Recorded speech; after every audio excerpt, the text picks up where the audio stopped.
Something you might notice when trying those movements from the last video is, well, you can't. Or at least you can't very confidently.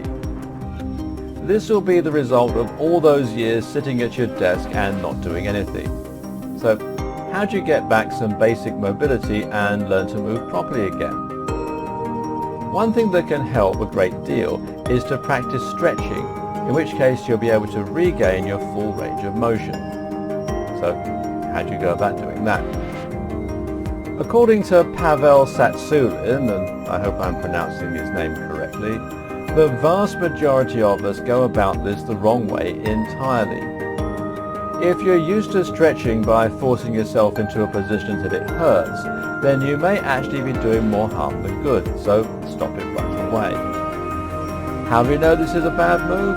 Well, it can be demonstrated with a simple bit of self-experimentation. Simply lie on the ground on one side of your body, so one arm and one leg are touching the floor beneath you. Now, raise your leg up 90 degrees to point right at the ceiling. It should be fairly easy. Now, roll onto the other side and raise the opposite leg again. Easy, yeah? So, if you can move both legs to 90 degrees, why can't you do the box splits? It's got nothing to do with any tissue connecting your legs either. In fact, there is no tissue other than bone between your legs, no ligaments and no muscle to prevent you from doing the splits. According to Pavel then, what's actually happening is that your brain is forcing you to stop before you reach box splits in order to try and prevent an injury. Again, it comes down to the fact that you don't normally utilize this amount of flexibility, which teaches your brain and your body that it's bad news. More specifically, it comes down to your central nervous system, which is responsible for all the knee-jerk reactions of your musculature that lie outside the domain of your conscious control. It's also your CNS that is responsible for your eye blinking when someone is trying to get an eyelash out of it. Years of training yourself to believe that you can't do box splits and years of moving within a far more limited range of movement have taught your body to lock in place when you try and move outward. So guess what happens if you try and force yourself into a split? That's right, your body fights back by tensing up your muscles and making it even more difficult. And you further teach your body that it can't go into that position. Instead then, the better technique is to much more gently ease yourself into these positions and then to actively relax your body as much as possible. Move to the point where it just starts to hurt and then relax your body as much as possible. The more you do this, the more you'll remove that knee-jerk reaction and you'll regain your natural flexibility. Note that you shouldn't use this kind of training for your back, so don't use it when touching your toes. We're actually meant to be limited in some of our movements, and if you override this, it can lead to injury. But for movements involving the legs and the arms, this technique can be highly useful, and many people find it helps them to regain their movement in no time at all. For the back, meanwhile, yoga can be an incredible tool for improving your ability to move. In fact, yoga is something that pretty much everyone should do, and if you combine it with the techniques recommended by Pavel and a training program full of compound lifts, you'll be on your way to increased mobility in no time. And don't get this twisted. If you're thinking now that stretching isn't going to make much difference to you, or that somehow it's for girls, then you've got another thing coming. If you feel tired and lethargic, or if you feel stiff, then you need stretching. Stretching will not only help you to remove pain and discomfort, it will help you to feel far more full of childlike energy than you have done for years. You'll find you're faster and more mobile and more ninja-like in general.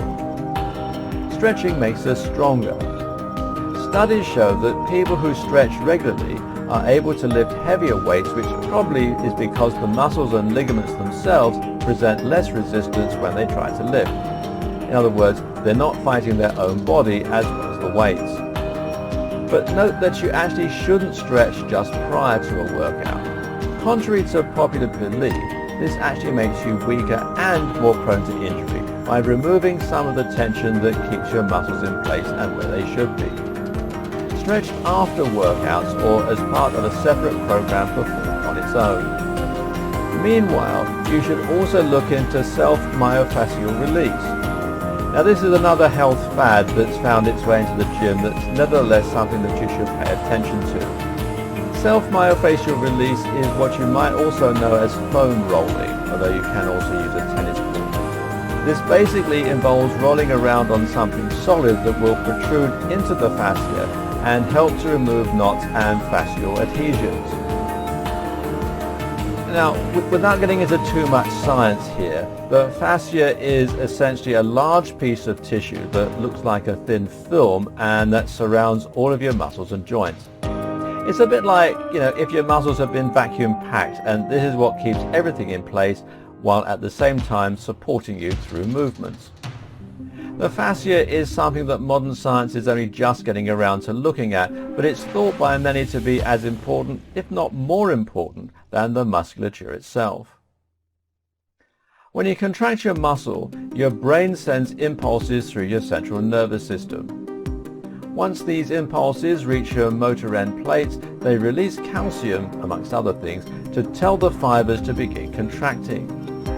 The body needs to remove this calcium over time, but sometimes this doesn't go as smoothly as it should, and the resultant buildup leaves the muscles contracting in single points.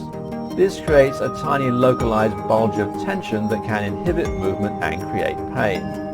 Fascial adhesions, meanwhile, are caused when the fascia is torn or damaged and ends up forming a more rigid, less flexible scar tissue.